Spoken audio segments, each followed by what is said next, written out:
High আমার প্রিয় দর্শক, আসসালামু আলাইকুম। কেমন আছেন আপনারা? তো আলহামদুলিল্লাহ, আশা করি খুব ভালো আছেন। আমি আলহামদুলিল্লাহ আপনাদের দোয়ায় ভালো আছি। তো আজকে নতুন একটি রেসিপি নিয়ে আপনাদের সামনে হাজির হয়ে গেলাম।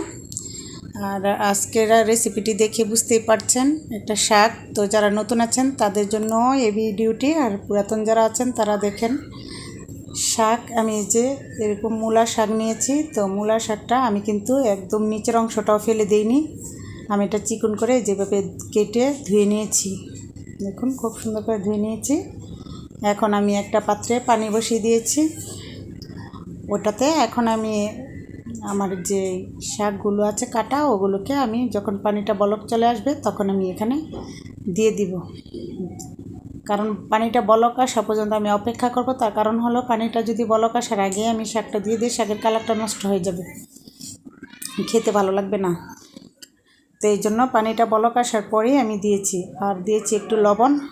লবণটা দিলে আপনার শাকটা খুব সফট হয় আর শাকের কালারটা ঠিক থাকে, এই জন্য আমি লবণটা দিয়ে দিয়েছি। আর ভিউয়ার্স, তারপরে কিন্তু আমি একটু ঢেকে দিব যেন শাকটা একটু বলক চলে আসে, এই জন্য। তো দেখছি এখন কী অবস্থা, বলক চলে এসেছে। আমি একটু নেড়ে চেড়ে দিচ্ছি। আর আমি এখন নামিয়ে নেব, যেহেতু বলক চলে এসেছে, এতটা সিদ্ধ করার প্রয়োজন নেই। আর আরেকটা পাত্রে আমি তেল দিয়ে দিয়েছি, আর তেলের মধ্যে আমি রসুনটা ছেড়ে দিলাম। আর ওদিকে আমি শাকটা কিন্তু উঠিয়ে ছেঁকে তারপরে আমি একটু পানিটাও ঝরিয়ে নিয়েছি।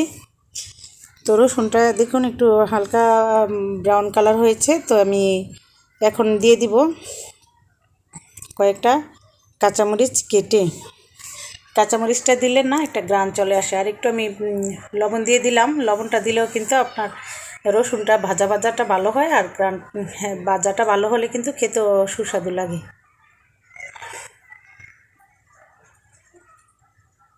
তো আমি কয়েকটা কাঁচামরিচ কুচি করে নিয়েছি, কুচি না, একটু ছোট ছোট টুকরো করে নিয়েছি।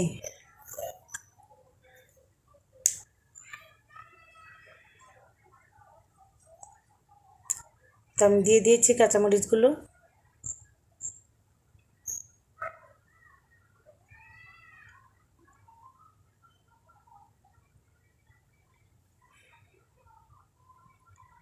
এখন কিন্তু হয়ে গিয়েছে, আমার রসুনটা পারফেক্টলি ভাজা হয়েছে।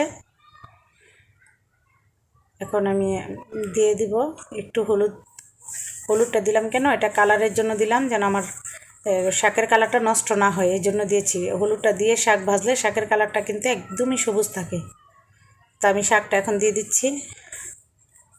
শাকটা দেখুন, আমি কিন্তু পানিটা অনেক ঝরিয়ে নিয়েছি শাকের। তো শাকটাকে আমি ভালো করে নেড়ে চেড়ে নিচ্ছি।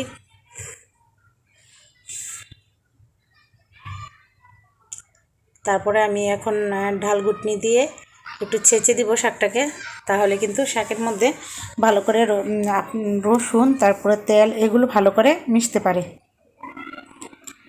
তাই আমি একটু ছেঁচে নিব।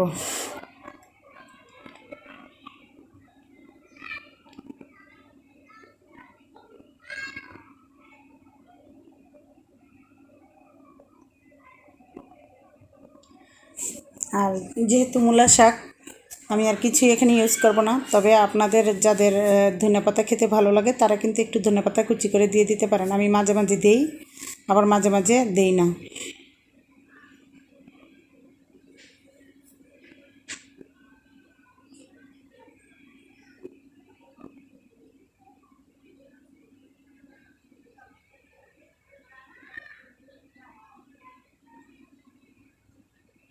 তো এখন ভালো করে নেড়ে চেড়ে নিচ্ছি।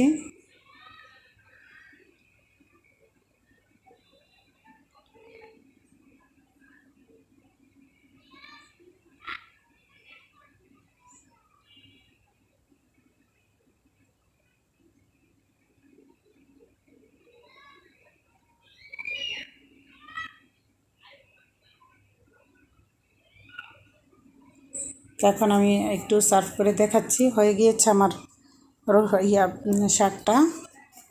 তো দেখুন কতটা লোভনীয় হয়েছে দেখতে, আর খেতে তো খুবই টেস্টি হয়েছে। বাসায় বানিয়ে খাবেন। আর ভিডিওটি ধৈর্য ধরে দেখেছেন এই জন্য অসংখ্য ধন্যবাদ। আমার চ্যানেলটি লাইক কমেন্ট শেয়ার করতে কিন্তু ভুলবেন না। ভালো থাকবেন। আল্লাহ হাফেজ। আসসালামু আলাইকুম।